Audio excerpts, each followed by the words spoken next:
Listos. Entonces, el tema que nos embarga hoy es el tema de la ética y la moral. Buscando el origen de la ética y la moral son más o menos similares, porque ambas tratan de las nociones del bien y del mal, qué es bueno y qué no es bueno.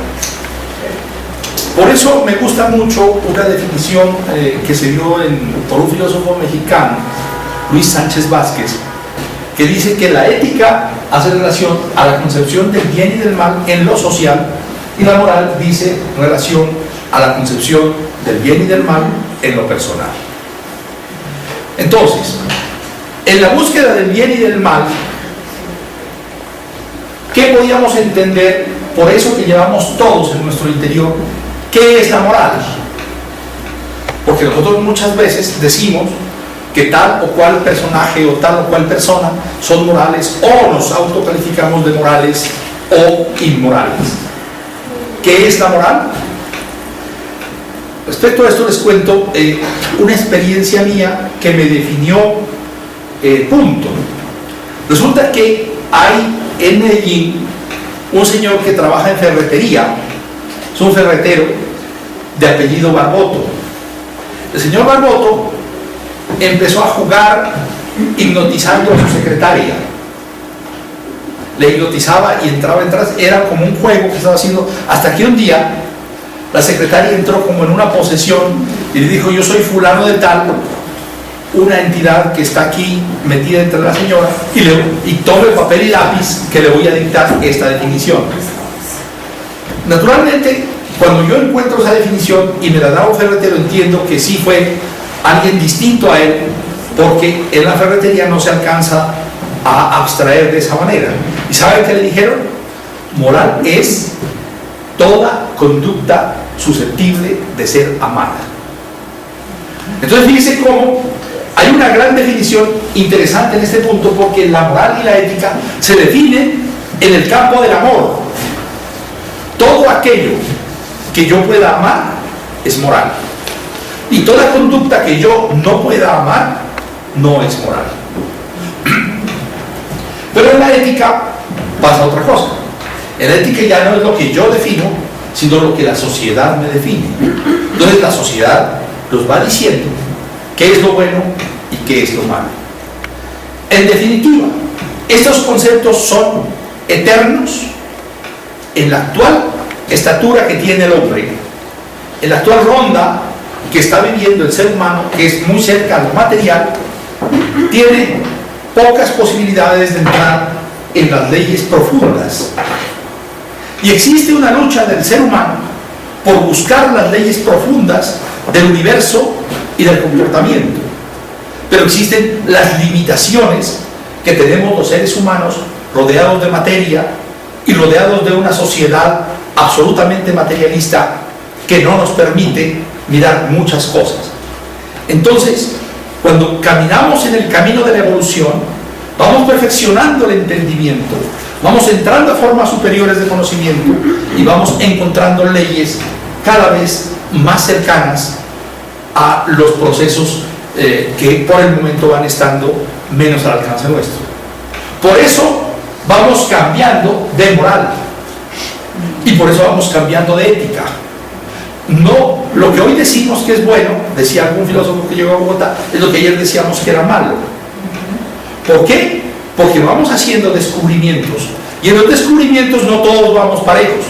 Hay personas muy avanzadas, hay personas menos avanzadas y otras menos avanzadas, y aún las más avanzadas todavía no llegan a círculos súper avanzados, y la lucha de toda la humanidad es para que todos en conjunto lleguemos a las leyes de fondo que nos darán parámetros cercanos a la divinidad de comportamiento. Entonces, por ejemplo, para un caníbal, comerse un lomo de misionero es moral y es ético en su tribu. ¿Por qué? Porque lo entiende así. Pero cuando el ser humano evoluciona, va entendiendo que esos cadáveres ya no se pueden comer, que comer cadáver no es bueno, y en la medida en que no va siendo bueno, va siendo no apetecible. Si en este momento a este grupo, en el grado de evolución que tenemos, les decimos que vamos a dar, por ejemplo, carne de perro, pues no nos sabe bien, no aceptamos. Cuando llegamos, por ejemplo, a Madrid y decimos una carnicería de caballos, pues nosotros no nos sabe bien. ¿Por qué? Porque nuestra cultura ética nos dice, con los caballos no, y nos sabe feo. Pero en la medida en que se va evolucionando, entonces se va entendiendo más y más los conceptos más morales, y por lo tanto, en la medida en que avanzamos en el conocimiento, las exigencias van siendo mayores. Entonces, por ejemplo, en nuestro grado de evolución, hacer un brindis a la colombiana en el grado de alguien es lo normal, y si no hay brindis, no hay nada. Pero cuando la gente empieza a entender qué es el alcohol, entonces empieza a dejarlo. Y entonces aparece en lo moral y en lo ético, pues todavía no en lo ético en Colombia, sino en lo moral. Hay grupos de personas que dicen, dentro de mi moral no es correcto utilizar el alcohol. Entonces ese grupo minoritario empieza a entender que no es el alcohol. Mientras que la ética colombiana nos dice, tome aguardiente de Caldas con sabor a patria. Dígale no a la droga, tome aguardiente de Caldas. Entonces, esta ética nos está diciendo que tenemos que el bien está en el licor, y nuestra concepción personal de los avanzados va diciéndoles, no, por ahí no es. Hay otras cosas, no puede tomar el alcohol. Entonces, quien comprenda eso, ya tiene una regla más. Que no la tiene el conglomerado que dice, sí, es que ahora se gradúa mi hijo y por lo tanto nos vamos a hacer un gran brindis. Y entonces empiezan a cambiarse por los brindis vegetarianos y otras cosas que van supliendo esa enajenación que proviene del alcohol. Sin embargo, en la ética nacional colombiana, a los maestros se les paga con el alcohol, con lo que produce el alcohol. Y empiezan, por ejemplo, las drogas a ser utilizadas de manera viciosa por determinados sectores que se adhieren a eso, y en la medida en que se va comprendiendo, se va dejando y se va haciendo otro tipo de relación social y otro tipo de comportamiento personal, obligaciones que uno va adquiriendo en la medida en que su conocimiento le vaya indicando que está muy avanzado. Por eso quien avanza mucho, por eso los grandes iniciados tienen más cargas que los menos iniciados. ¿Por qué?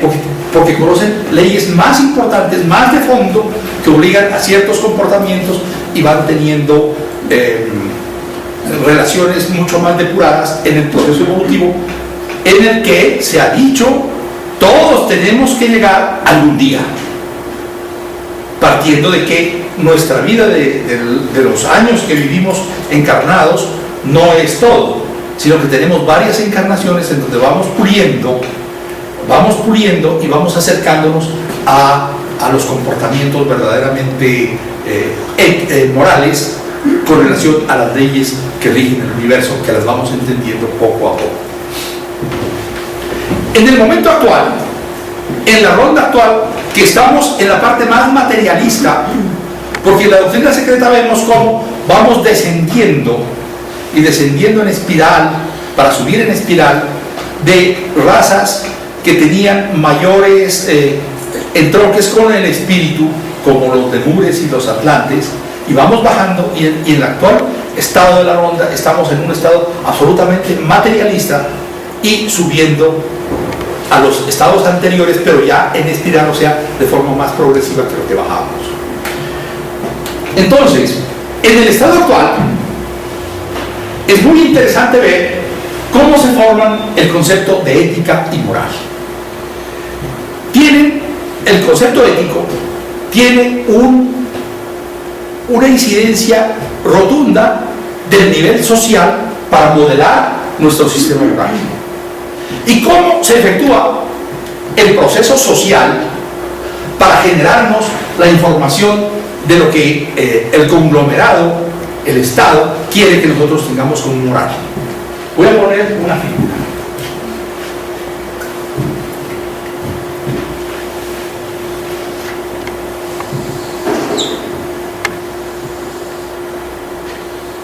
Supongamos que este rectángulo que he trazado es el mundo en el cual habita la actual raza nuestra. cuando comienza esta raza, ningún hombre trae una escritura debajo del brazo para decir esta tierra es mía, sino que todos nacen en un colectivo humano que es propietario de todo. Ellos son los dueños de la totalidad de todo. Entonces, esta totalidad genera unas condiciones. El estudio de esta totalidad, muchos sociólogos la han llamado el estudio de la comunidad gentilicia primitiva. Y los estudios que hacen en Europa son muy interesantes, pero muy experimentales, muy en el aire, porque nos dicen las calidades que se daban en esta comunidad colectiva que tenía la tierra y tenía las propiedades en poder de todo. En Europa, este estadio se empezó a romper más o menos 1000 años antes de Cristo, o unos 2000 años, y por lo tanto la historia, cuando empieza a investigar este fenómeno, va encontrándose con que le toca buscar unas tribus que todavía sobreviven para poder dar unos planteamientos en el nivel europeo. Pero en el nivel americano es mucho más fácil. Para los americanos es mucho más fácil. ¿Por qué? Porque esto se rompió solamente con la conquista española. Luego nosotros en América tenemos que hacer un retroceso más o menos de 500 y pico de años para saber cómo era la comunidad primitiva, esta comunidad gentilicia primitiva. Yo a esta comunidad le pongo el nombre de una comunidad amorosa, una comunidad de amor. ¿Por qué? Porque había solidaridad, había desprendimiento, había un montón de colaboraciones. Entonces, en América, voy a tomar brevemente un estudio que hizo este profesor, que se llama Louis Baudin, o Baudin, que es un profesor de la Universidad de la Sorbona, que se viene a América o toma los documentos americanos y realiza un estudio de la comunidad inca. Y entonces, este profesor, ese estudio me fascinó, porque él estudia todos los documentos existentes y hace trabajo de campo. Y en los documentos existentes toma, por ejemplo, a todos los cronistas de Indias, encuentra las contradicciones de los cronistas de Indias, que no eran unos científicos de la historia, sino que contaban, narraban historias. Toma los textos, por ejemplo, de Garcilaso de la Vega, para entender cómo funciona el sistema inca. De toda una serie de documentación que él tiene, él empieza a hacer una transcripción en su libro sobre cómo funcionaba esta comunidad, cómo era la comunidad que yo llamo comunidad de amor. Entonces, ahí hay unos textos sobre el tema. Primero, ¿cómo era el sistema de autoridad que se daba en este? ¿Por qué? Porque había un inca jefe.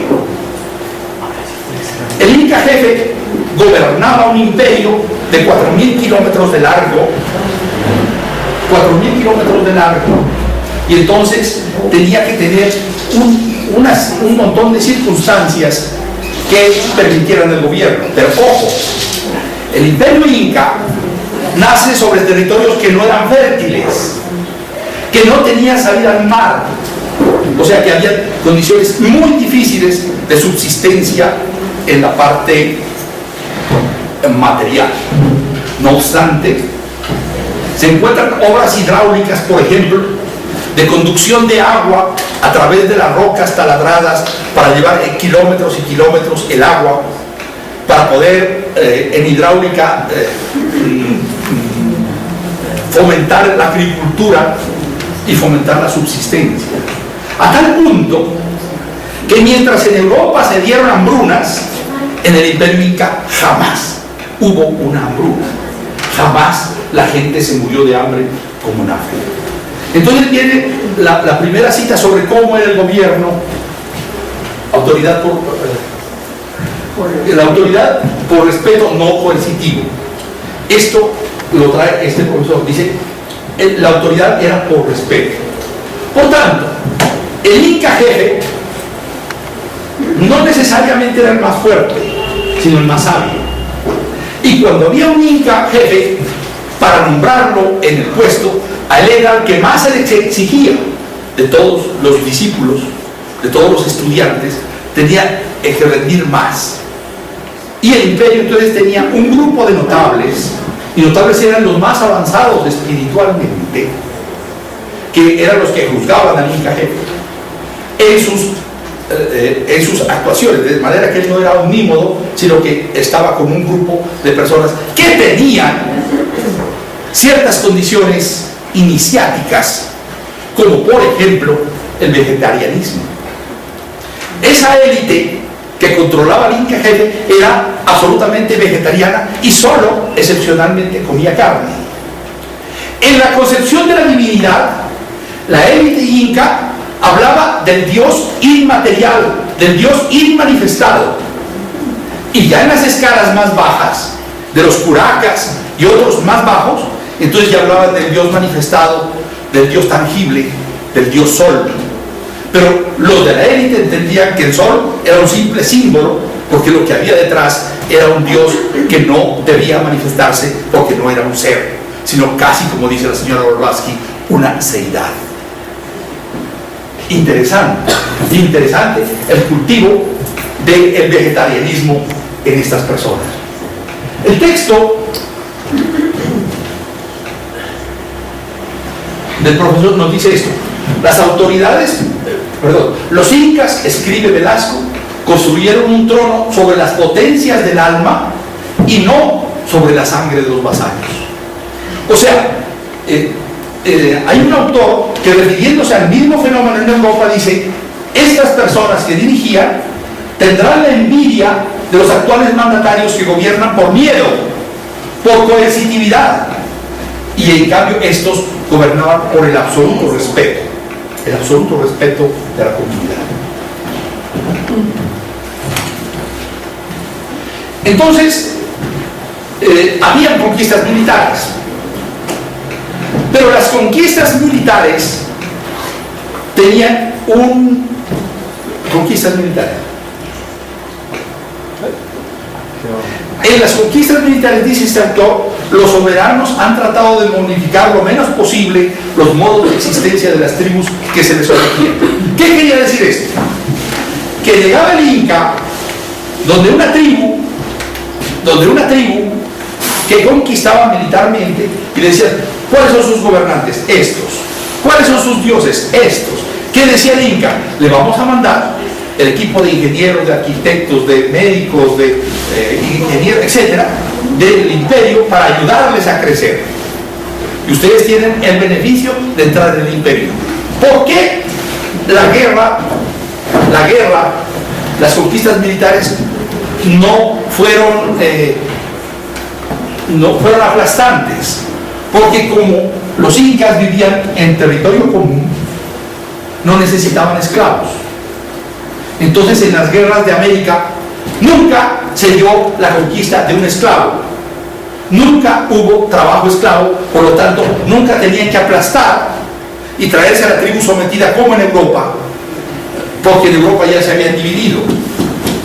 Entonces, como aquí no se habían dividido, entonces decían: pero estos señores no nos sirven como esclavos, sino nos sirven como hermanos, como miembros del imperio.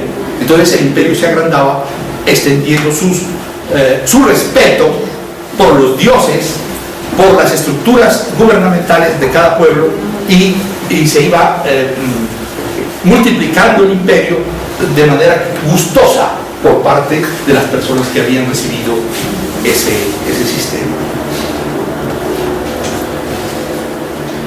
Entonces, dentro de ese trabajo colectivo, ahí viene cómo manejaban el trabajo. ¿Cómo manejaban el trabajo los incas? Uno de los grandes méritos del Inca es haber hecho del trabajo un verdadero placer. El trabajo de la tierra era una de las mayores distracciones que ellos tenían. Los indios lo realizaban en traje de fiesta y mientras trabajaban cantaban alabanzas al monarca. Entonces, eso nos dice la investigación de la Universidad de París. ¿Qué quería decir eso?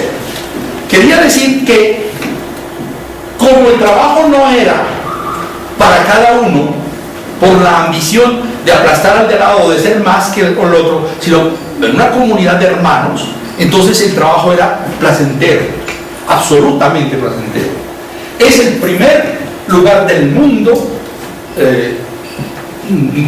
conocido aún de los españoles, que hace del trabajo un placer, el placer más grande que pueden tener. Entre otras, cuentan de cómo el placer que tenían estos hombres era grandioso, porque por ejemplo construían la casa de cualquiera de los de la comunidad. Venía todo el colectivo y le construían la casa. Y entonces eran tan felices en ese sentido amoroso de la hermandad, que se ponían felices, y cuando terminaba la construcción tomaban chicha y hacían fiesta.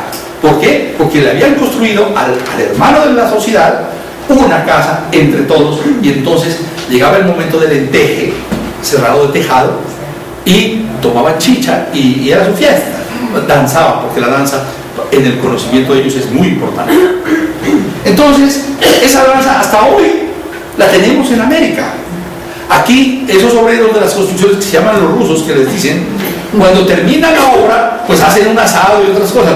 Es simplemente un recuerdo que todavía, después de 500 años, conservamos de la fraternidad inca en la construcción.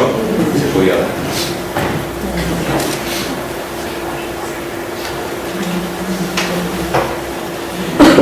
Ese sistema de gobierno tiene un estudio, la parte que a los abogados nos interesa, que es cómo manejaban la criminalidad. ¿Cómo manejaban la criminalidad? Entonces, ahí hay un texto sobre criminalidad que nos lo trae este profesor. ¿Qué elogio más bello del imperio puede hacerse que el contenido de este testamento de uno de los soldados de la conquista atormentado del remordimiento? Los incas gobernaron a sus pueblos de manera que no había ni un ladrón, ni un hombre vicioso, ni un ocioso, ni una mujer adúltera o de mala vida. Es el testamento de M.S. Leguízamo Galoncha. Es un testamento en el que un soldado español arrepentido dice que se ha encontrado con eso. Los sociólogos que estudian eso dicen era un imperio de 4.000 kilómetros en donde había cero criminalidad. En la actualidad, en todos nuestros países, el primer rubro de la criminalidad son los delitos contra la propiedad, que es los delitos contra los que se repartieron esto. El centro de la contradicción actual está en la propiedad, por eso es el delito que más crece, y crece de tal manera que para 1998 había en Colombia 30.000 presos y las cárceles no alcanzaban, están en 100.000 y tampoco alcanzan, a pesar del crecimiento que sostiene. Todo eso va creciendo en la medida en que la discrepancia se va acentuando por los que no tienen y los que tienen. Entonces fíjense cómo en una sociedad que comparte hermanablemente y que se va dando de esa manera, los crímenes no aparecen. ¿Cómo era la distribución de la tierra? Es bien interesante. Había una tierra dedicada al sol. La tierra de los incas dedicada al sol era la dedicada a los sacerdotes de su culto o de sus cultos, para que ellos se mantuvieran. Pero el sacerdote no era un hombre que pelechaba de por vida de eso, sino que con eso comía, y los sacerdotes estaban por temporadas en su sacerdocio. Cuando terminaba la temporada del sacerdocio, él pasaba a ser un inca común y corriente, y le tocaba labrar la tierra común y corriente como los demás. Y solo mientras desarrollaba sus funciones temporales de sacerdocio, tenía la tierra del sol, que era cultivada por todo el colectivo. Todos tenían que ir a cultivar la tierra del sol. Pero había también otra tierra en la que tenían que trabajar todos, que era la tierra del Inca jefe. Pero como el Inca jefe y su familia son poquitos, entonces, y la tierra era 4.000 kilómetros, ¿qué pasaba con lo que producía la tierra del Inca jefe en el que trabajaban todos? Simplemente que se iba almacenando en bodegas, las bodegas del Inca jefe. Y a cada persona, de acuerdo con su familia, de acuerdo con la extensión de su familia, se le daba un lote de tierra que podía ser en varios climas para que pudieran cultivar distintas especies, por ejemplo la quinoa en una altura, la papa en otra altura, y él cultivaba lo necesario para que él y su familia pudieran comer. Pero la tierra era dada en usufructo. Por lo tanto, el señor no era propietario, sino durante el año que tenía esa tierra para poder él comer, y con los suyos de acuerdo a la extensión de su familia. Ahora, no conocieron los incas la familia monogámica como la conocimos hoy. La familia inca es bastante poligámica en la medida en que el señor pueda mantener las señoras que tenía. Esa era la connotación poligámica. Porque fíjense que la monogamia llega cuando uno se vuelve propietario. Entonces uno dice, esta señora es mía, y la señora dice, este señor es mío, y el que se meta lo mato. ¿Sí? Nos volvemos absolutamente propietarios en la medida en que todo es nuestro. Ahora explicamos cómo se va dando el criterio de propiedad en los que van siendo. Pero entonces allá, por ejemplo, nuestros indios no tienen apellidos. Entonces tenemos Toro Sentado, Danza de Lobos y tal, que se llaman los distintos indígenas, que no hacen relación a la unión monogámica, sino a la unión poligámica que se da en este momento. Los que estudian el sistema europeo hablan de la familia sindiásmica y de la familia punalúa, que son formas colectivas de familia en tiempos, e inclusive en Platón, cuando en el libro quinto de la República plantea la organización de la familia de los guardianes, que son los militares, plantea familias colectivas para darles mayor bravura a los soldados como los lobos. Bueno, entonces, hay otros. Entonces, el tercer elemento de la tierra de los incas es esta tierra que es propiedad usufructuada, no más, de cada indígena. Pero ¿qué ocurría si venía una sequía, o la tierra no le producía lo suficiente, o venían plagas, lo que fuera? Entonces él iba a donde los gobernantes y decía, se le acabó la comida. Entonces, ¿qué hacían? Abrían la bodega del Inca jefe y se le daba comida a esa persona. Entonces, a través de la quinoa, en una tendencia bastante cercana al vegetarianismo para las gentes de abajo, a través de la quinoa se obtiene proteína. Y a través de la papa, los carbohidratos.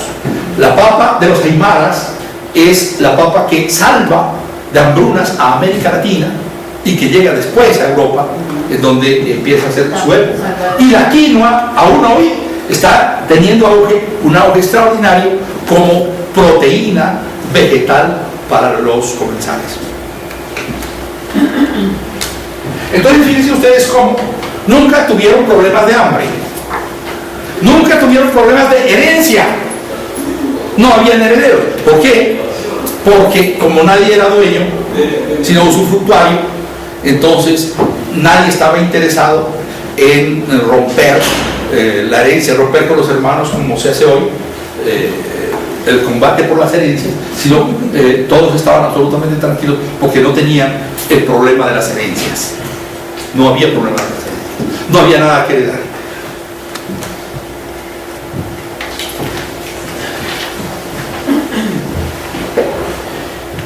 Hay una característica esencial cuando se da esta figura en la cual todo es de todos, es que toda la población se encuentra armada. Las armas son de todos. ¿Por qué? Porque se utilizaban fundamentalmente para la cacería y secundariamente para defenderse de algún pueblo que intentara venir. Los ejércitos armados e independientes son una cuestión muy moderna. Acuérdense ustedes que la independencia norteamericana de Washington se hace con civiles armados, no ejércitos armados. Y empiezan los civiles de Washington a hacer cosas como la emboscada, y los ingleses decían, no, es que están rompiendo las reglas de la guerra porque nos han emboscado. Washington inventa las emboscadas en materia militar. Y el ejército privado de Washington, de particulares, se tiene que ir transformando en otra cosa posteriormente, que ya lo vamos a ver. Pero es claro, toda la población está armada. ¿Por qué? Porque todo es de todos. Todos son hermanos. Entonces, no hay que desarmar ni amordazar a nadie, sino que todos tienen su arma, al estilo suizo de hoy, en donde toda familia tiene por lo menos un fusil G3, cada quien, porque en Suiza prestan servicio militar hasta los 70 años, y los viejitos de los 70 años van con su casco y su morral, y ¿a dónde va, señor? Voy a hacer polígono porque tengo entrenamiento militar. Y toda casa suiza tiene búnker para los bombardeos y alacenas y todo, para casos de emergencia. Un pueblo totalmente armado, en donde tampoco hay nunca ninguna muerte. Los suizos no se matan nunca, y en los almacenes suizos sucede la venta de armas públicas para todo el mundo. Fíjense que son elementos que van naciendo poco a poco. Bueno, entre otras cosas, los incas tenían avances médicos importantísimos. Por ejemplo, las trepanaciones en los cráneos las hacían el grupo de cirujanos de los incas, cuando en Europa, en ese mismo tiempo, la cirugía la hacían los barberos, la estaban empezando a inventar los barberos, que eran los que empezaron a cortar, pero los incas ya tenían un equipo de cirujanos, neurocirujanos, que podían tocar el cráneo impunemente o con gran sabiduría. ¿Sí? Había muchas cosas más, es que sería muy largo empezar a hablar de eso, pero bueno, otra cosita. Por ejemplo, al peregrino, a través de las inmensas redes viales que tenían los incas, al peregrino lo alojaban gratuitamente en un tambo. Tambos se llamaban los alojamientos de los peregrinos. Los tambos eran donde el peregrino llegaba y encontraba vida. En Europa también pasó algo parecido, y existen en Europa todavía sitios, o en los sitios cercanos a Europa, en donde todavía se conservan las tradiciones antiguas de hermandad en sociedades de amor que todavía esporádicamente subsisten. Aquí traigo una lectura de un cacique de las Islas Samoanas que llega a Europa en 1922 y queda perplejo de ver la inmunda sociedad que nos ha tocado vivir. Por eso es muy linda la frase de Krishnamurti con la que empezamos esto hoy, que dice que no está bien una persona que está bien acomodada en una sociedad totalmente desacomodada. Dice esto, se llama así el artículo: el metal redondo y el papel tosco, el dinero de los papalagi. Para esta tribu, los papalagi somos los blancos. Durante los primeros años de este siglo XX, el joven Tui Abi de las Islas Samoanas viajó a la civilizada Europa, que para él no era más que un caos de incomprensibles costumbres. De regreso a su isla Tiapea, y ya jefe de la misma, escribió una serie de discursos dirigidos a sus súbditos que han quedado convertidos en uno de los grandes estudios antropológicos sobre el modo de vida occidental. Cuando hablas a un europeo sobre el Dios del amor, sonríe y pone cara divertida, sonríe por tu estupidez. Pero tan pronto como le muestres una pieza de metal redondo y brillante o una hoja de papel tosco, dinero, entonces sus ojos se iluminan y la saliva empieza a babear por sus labios. Dinero es el único amor, el dinero es su Dios. Esto es lo que todos los blancos piensan, incluso cuando duermen. Hay algunas cuyas manos se han vuelto retorcidas y han tornado la apariencia de patas de una termita como resultado del continuo esfuerzo por obtener el metal y el papel. A otros se les han vuelto ciegos sus ojos de tanto contar el dinero. Existen aquellos que han dado su alegría a cambio de dinero, su risa, su honor, su alma, su felicidad, sí, incluso su esposa y niños. Casi todos ellos han dado su salud por dinero. Y así, en tierra de los blancos es completamente imposible estar sin dinero, ni siquiera por un momento. Entre el amanecer y el ocaso, sin nada de dinero, no podías satisfacer tu hambre ni tu sed. Serías incapaz de encontrar una estera para la noche. Te encerrarían en la más sombría fui, que es cárcel, difamarían tu nombre en muchos papeles periódicos, porque no tienes dinero. Tienes que pagar. ¿Qué significa dar dinero? por el suelo en el que permaneces de pie, por el punto donde quieres construir tu cabaña, por la estera para pasar la noche, por la luz que brilla en el interior de tu casa. Hay dos clases diferentes de gentes en Europa. El primer tipo tiene que trabajar duro y el segundo trabaja solo un poco o nada en absoluto. Un grupo nunca tiene tiempo para sentarse al sol, mientras que los otros no hacen otra cosa. El Papalagui, hombre blanco, dice: no toda la gente puede tener tanto como la tienen algunos. En este refrán se basa el derecho a ser cruel cuando trafica con el dinero.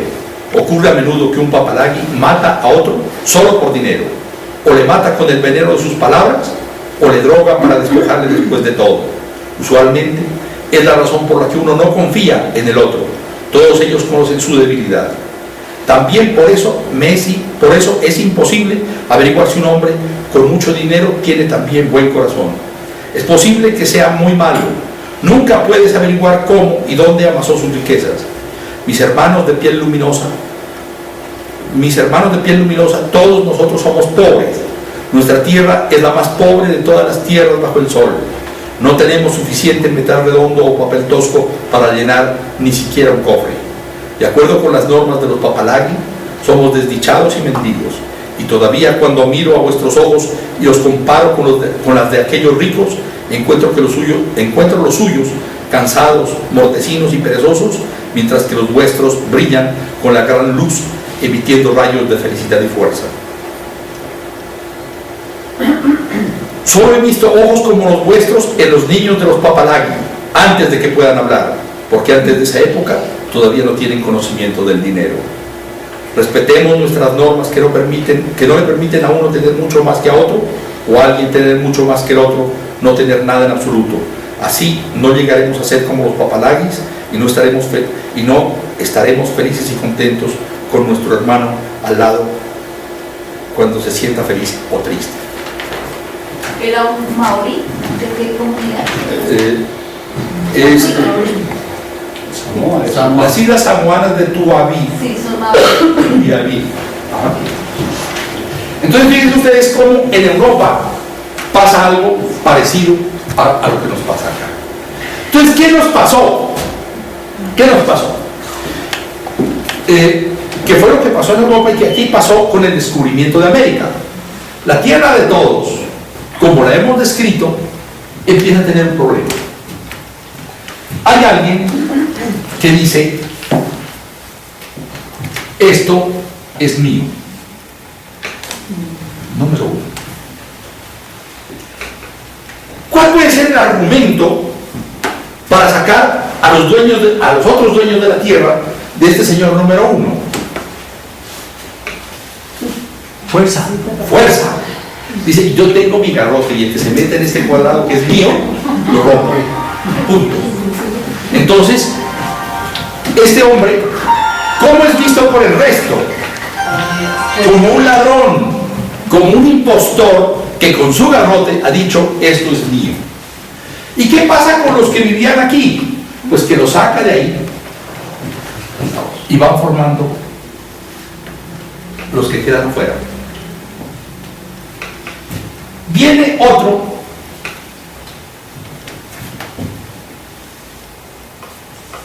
y dice: esto es mío, y saca también a los que están ahí. Entonces los que están ahí se desplazan para abajo, y los que van saliendo obviamente están muy resentidos con los que van entrando, y los que van entrando se van acomodando porque ya son dueños de eso. Entonces tienen un problema, tienen que estar sentados siempre con su garrote cuidando para que estos que van saliendo para acá no se vayan a meter. Entonces viene después un tercero y dice: esto es mío, y saca a un montón de gente que va por abajo.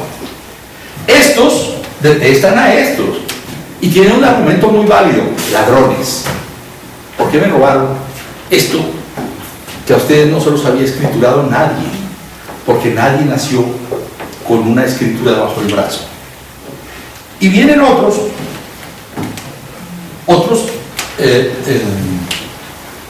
que forman el cuarto y el quinto y así sucesivamente, y va sacando gente, y entonces queda conformado el cuerpo social. Ese cuerpo social entonces tiene una cabeza y tiene un cuerpo. El cuerpo está constituido por los que fueron siendo sacados de arriba, y ese cuerpo obviamente detesta a la cabeza. Entonces los de la cabeza tienen que tomar medidas. Si nosotros fuéramos la cabeza, pongámonos en los zapatos de la cabeza, ¿qué haríamos con estos que están tan bravos y pataleando aquí debajo de nuestra cabeza? Pues lo primero que tenemos que decirles es: quítense las armas. Ustedes no pueden tener armas. La población armada es terriblemente mal. Los crímenes vienen por las armas. Y estos no dicen vienen porque somos nosotros los malitos del cuento, sino porque tienen armas, entonces desarman. La población armada de la etapa inca va siguiendo a un ejército profesional. ¿Por qué? Porque a 1, 2, 3, 4 y 5 no les resulta rentable estar todo el día sentados con el garrote. Entonces tienen que decir: vamos a contratar a alguien que garrotee por nosotros y que nos mantenga en esto mientras nosotros estamos haciendo las conquistas necesarias para acrecentar lo que ya tenemos como nuestro. Entonces, cuando eso sucede, se crea un ejército profesional. Y hay un autor, el padre del derecho clásico, que es Francesco Carrara, el padre del derecho clásico, que dice: estos señores se inventaron un nombre para llamarse e imponer autoridad de justicia. Ellos se llamaron el Estado. Se pusieron el nombre del Estado. Entonces fíjense que aquí viene lo que ellos dicen que es el Estado.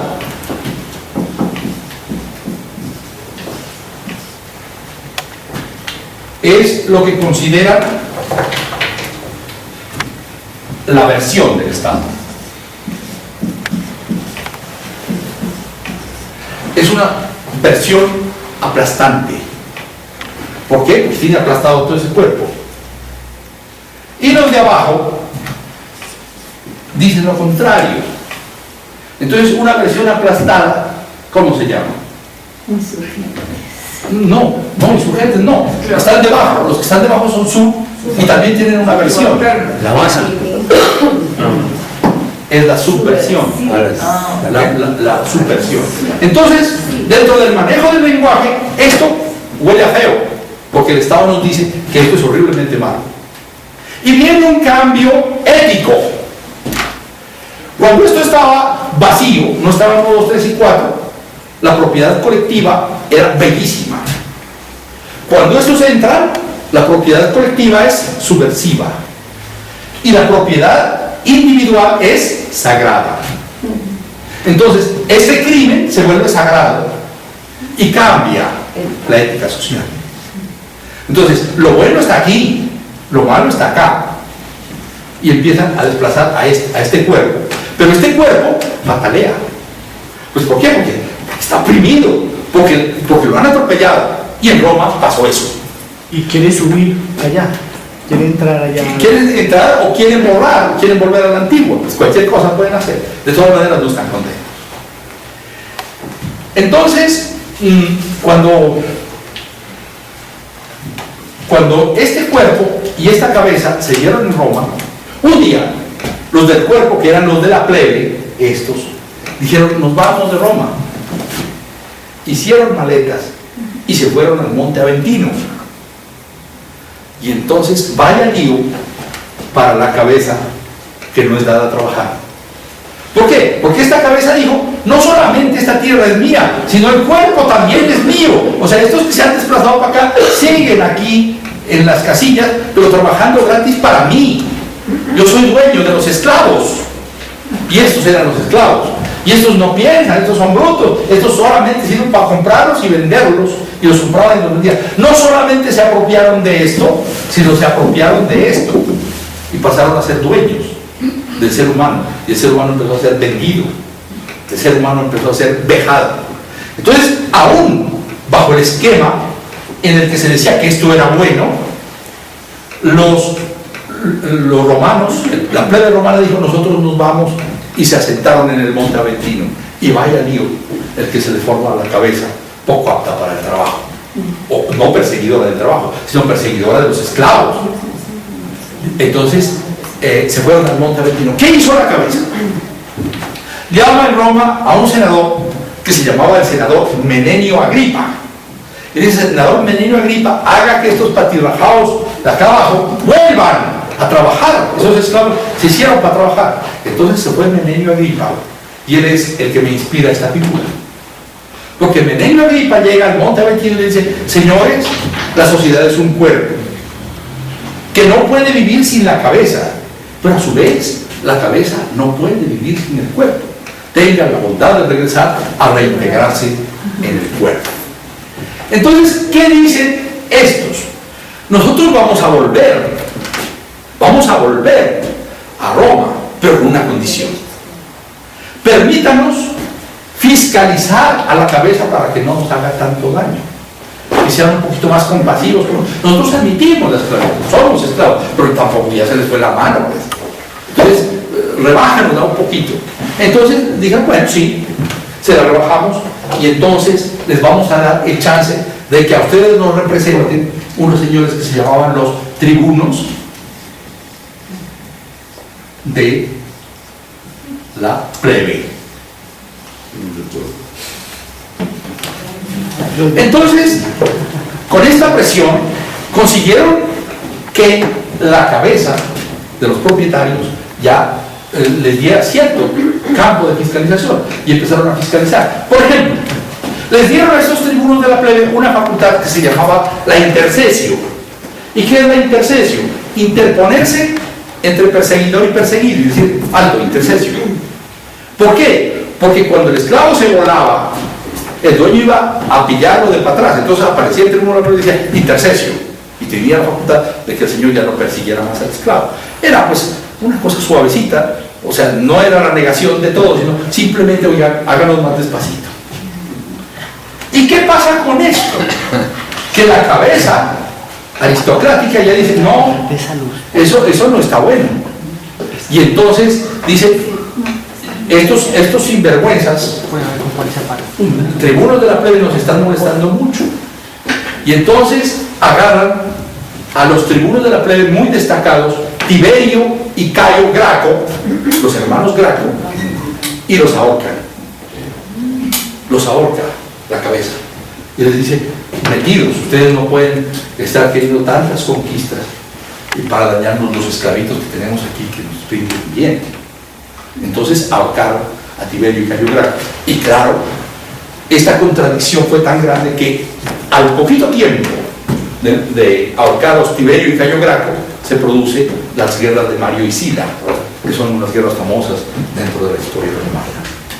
Entonces fíjese usted que este estado, así confirmado, da los tribunos de la plebe, que es un mecanismo bellísimo, inventado por presión. Y este mecanismo de fiscalizar la cabeza es lo que hoy se conoce con el nombre de la Procuraduría,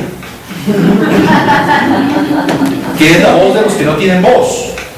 Y entonces esa Procuraduría molesta a la cabeza, y la cabeza, claro, siempre se siente molesta, pero es la única forma de tener en la olla a presión la pitadora que permite que la olla no se estalle. ¿Por qué? Porque este cuerpo se queja ante sus tribunos, y sus tribunos dicen alguna cosita y algo hacen, y entonces ya esto se calma, y la olla a presión tiene la pitadora para que no se reviente y se conserva. Bueno, pero entonces, ¿qué ocurre con el problema ético? Que estos empiezan a trabajar ya en función del dinero, y empiezan a molestar muchísimo al cuerpo, y el cuerpo empieza a patalear. Entonces, por ejemplo, se inventan escapes, el intervencionismo de Estado. ¿Qué es el intervencionismo de Estado? Pues el Estado interviene para que los ricos no se vuelvan tan ricos y rompan el cuerpo. Entonces el Estado se metió: un momentico, no tan rápido, vamos a ponerles impuestos, vamos a ponerles unos hospitales, hay que darles alguna cosa, y estos van avanzando y los otros no queriendo, porque van acumulando su poder. Entonces se inventaron estos la teoría del poder divino de los reyes. Dijeron, los reyes son los enviados por Dios. Y por lo tanto, este cuerpo tiene que obedecer al rey, todos obedecemos al rey. ¿Y el rey qué hace? Pues nos cuida con su ejército, nos cuida y nos protege de todo lo que está en su vida. Entonces, el Estado se inventa lo que los sociólogos han llamado los aparatos proyectores de cultura.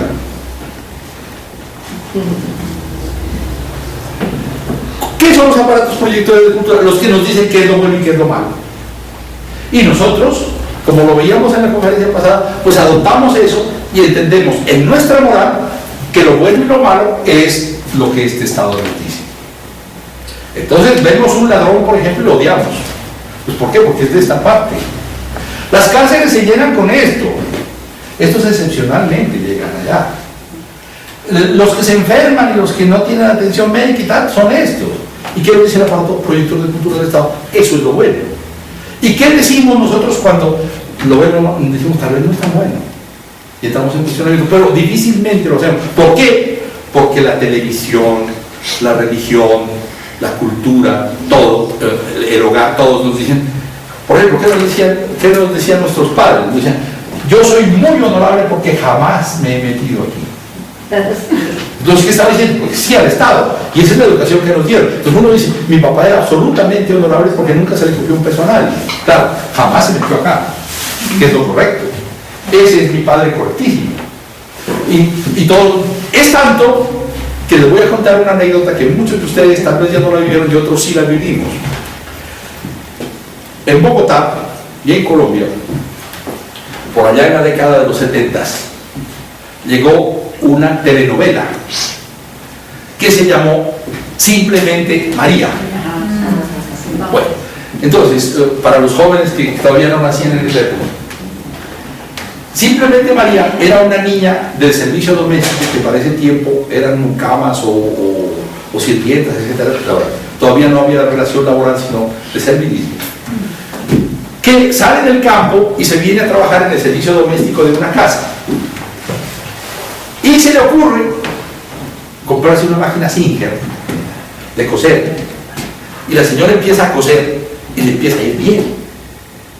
Y entonces empieza a coser buenos vestidos, se va puliendo en la alta costura y va subiendo de estrato hasta que al fin deja el trabajo doméstico y se dedica a las modas, poniendo una gran casa de modas y se vuelve una gran señora del gran mundo.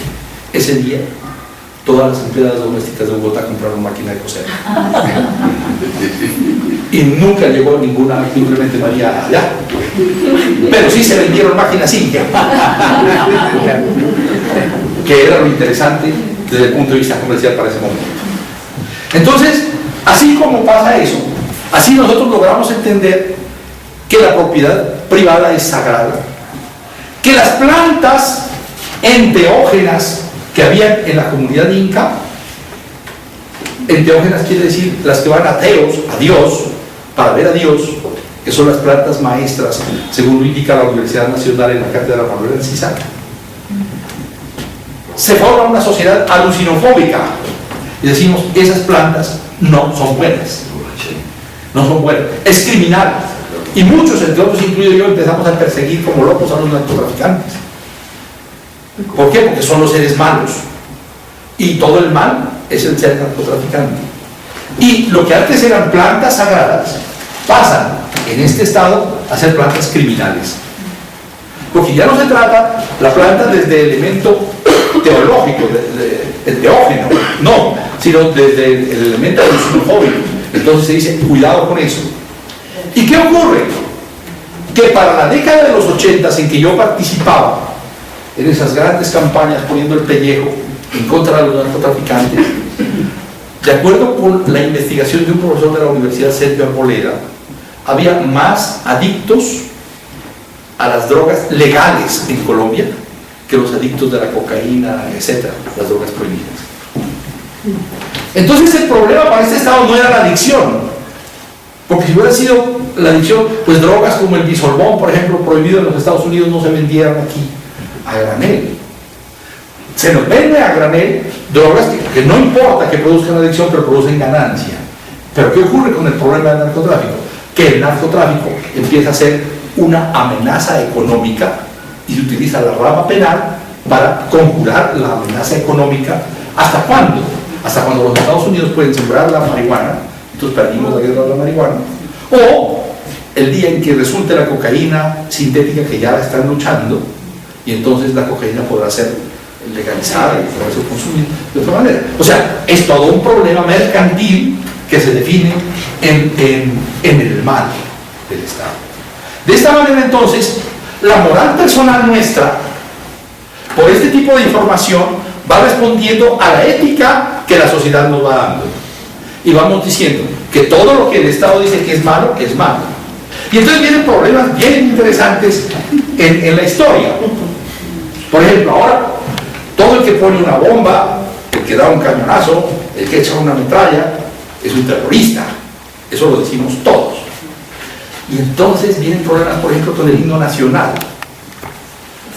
¿Qué hacemos con Ricaurte en San Mateo en átomos volando? Hay que suprimirlo. Entonces ya nadie canta Ricaurte en San Mateo en átomos volando. Porque ¿qué es Ricaurte? Pues un terrorista, de acuerdo a lo que estamos viendo ahora. Y entonces empiezan a recortar el himno nacional. Por ejemplo, ¿quién de ustedes se acuerda la introducción del himno nacional? Hoy que la patria se haya herido. Hoy que la madre patria se haya herido. Hoy que debemos todos combatir, vamos a dar por ella nuestra vida, que morir por la patria es vivir. No es morir. ¿Cuándo encontramos eso? En la guerra contra el Perú de los 30. Claro, hasta ahí. Pero si hoy cantamos eso, peligroso que nos lleven a la cárcel. ¿Sí? ¿Por qué? Porque ya no concuerda con lo que están haciendo. Entonces, eso se va haciendo de determinadas maneras y de determinadas conveniencias económicas. Fíjese usted que frente al concepto del terrorismo, la corte que se quemó en el Palacio, de la cual yo fui su procurador, y por eso conozco la letra menuda de eso, negó la extradición de un señor italiano llamado Leandro Barossi. ¿Y quién era Leandro Barossi? Leandro Barossi era el jefe o uno de los jefes de las Brigadas Rojas de Italia, los que habían secuestrado a Aldo Moro, los que ponían bombas, los que tumbaban todo lo que hoy se llama terrorismo. ¿Y qué dijo la corte de ese tiempo? Dijo, esto no es terrorismo, esto es delito político y los delincuentes políticos no deben ser extraditados. Hoy el terrorismo es poner bombas. ¿Y qué dijo la corte? Dijo, terrorista es el que pone una bomba para causar males a los demás y ahí queda consumida su conducta. Pero si pone bombas para tomarse el poder, es delito político, no terrorismo. Entonces tuvieron que maquillar todo y el presidente de la corte de ese tiempo, Reyes Echandía, hace una denuncia en la Universidad Menéndez y Pelayo de España. Dice, Colombia está entrando en la falsedad de la doctrina de la seguridad nacional, y eso está escrito en un documento de criminología española, la denuncia de Reyes Echandía. Y dice, ¿por qué? Porque están convirtiendo a los opositores al régimen en terroristas para poderles echar la fuerza pública encima. Lo hace el presidente de la corte.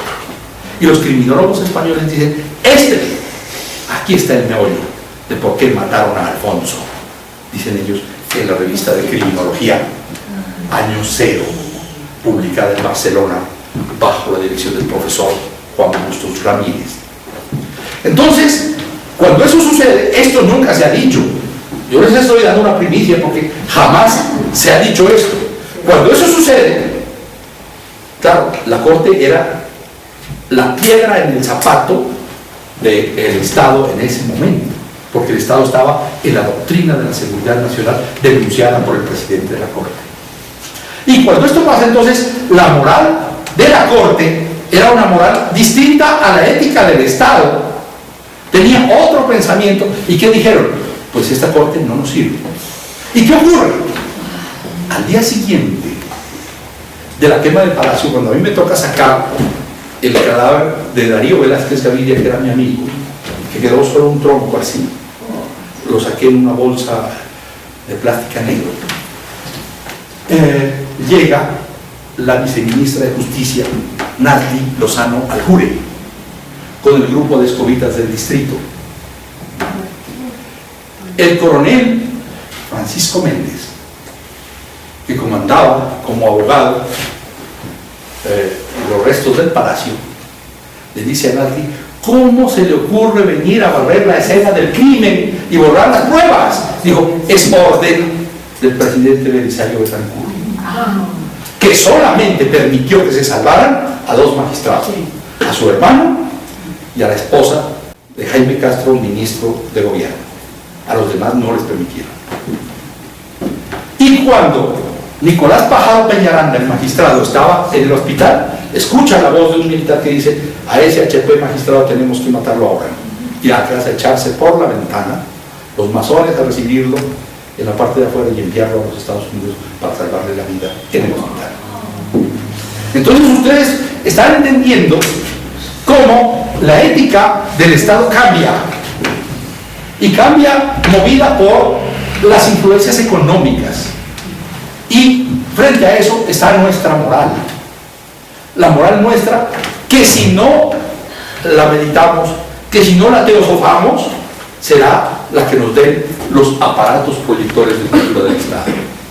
¿Por qué? Porque los aparatos proyectores de cultura del Estado, por ejemplo, en este episodio de la vida nacional que me tocó vivirlo en carne propia, son totalmente distintos a lo que ustedes tienen en la información que ustedes manejan. A nosotros nos hacen manejar otra información distinta de acuerdo a las conveniencias de lo que está llamando el Estado. Entonces fíjense que en el camino de perfeccionamiento moral nuestro, lo que nosotros tenemos que hacer es buscar a través de ¿qué? De la concentración, la meditación y el samadhi, o el elevarnos a lo más alto que podamos, para poder encontrar nuevas formas de proceder, nuevas limitaciones, nuevos horizontes que nos den rienda suelta al amor. Por eso, moral es toda conducta susceptible de ser amada, y tenemos que pulir el amor, y esto de la ética y de la moral se perfecciona simplemente en la medida en que tengamos una dosis de amor, que no es recibir como la predica este Estado. Este Estado, cuando nos habla de amor, dice, pues fomenta el suicidio del que se le va la pareja, porque ese señor está pidiendo que la pareja no se vaya, sino que le sirva a él su propiedad, que sería muy feliz si se fuera ella feliz, en una concepción más teosófica de lo que es el amor. El amor resumido en el dar guía los principios morales y nos guía en el descubrimiento cada vez más importante de leyes más sutiles, a las cuales vamos llegando en la medida en que el desprendimiento, la sinceridad y la entrega nos quite el apego, nos haga generosos y nos haga ser uno con todos los demás. Muchas gracias.